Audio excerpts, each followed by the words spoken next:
So ఇలా మంచిగా fry అవుతుందండి. ఇప్పుడు మనం ఏం చేసుకోవాలంటే కరివేపాకు, కసూరి మేతి అండి. కసూరి మేతి అంటే మెంతాకుని డ్రై చేసి మనకి బయట స్టోర్స్లో అమ్ముతారు. అది కొంచెం వేసుకుంటే టేస్ట్ చాలా బాగుంటుందండి. అండ్ బగారా రైస్లో వేసుకున్నా కూడా చాలా బాగుంటుంది. మనం ఇప్పుడు ఇది పెడుతున్నప్పుడు మనం డైరెక్ట్గా మెంతి కూడా వేసుకోవచ్చు.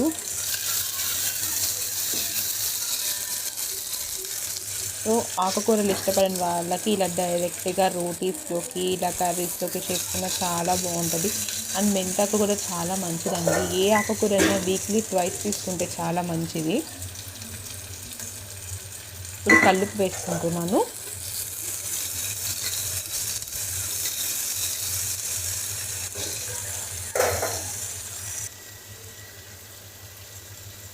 అండ్ కరివేపాకు,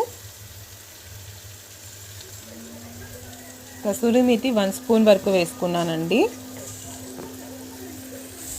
కొంచెం క్రష్ చేసి వేసుకోండి, ఫ్లేవర్ చాలా బాగుంటుంది.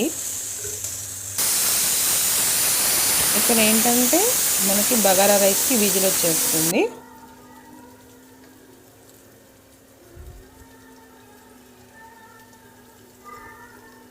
ఇప్పుడు కొంచెం పసుపు వేసుకున్నాను, ఒక 1/2 టీ స్పూను.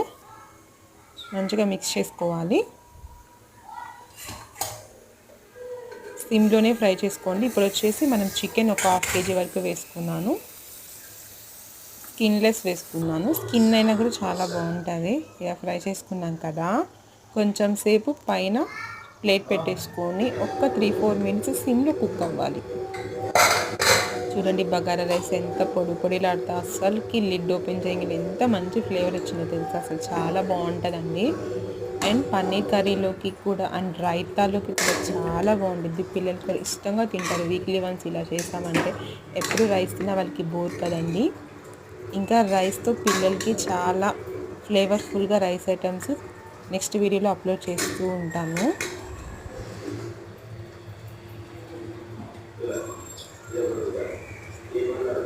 మంచిగా మనకి పొడి పొడిగాను మంచిగా పట్టుకుంటే చాలా సాఫ్ట్గా అయిపోయింది రైస్. మనకి బగారా అయిపోయింది.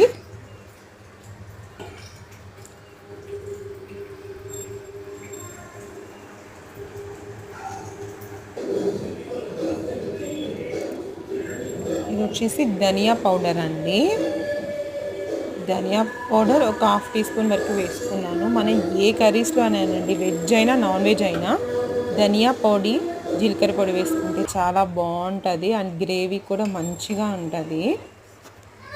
ఇది చూడండి ఆల్మోస్ట్ 70% మనకి కుక్ అయిపోయింది.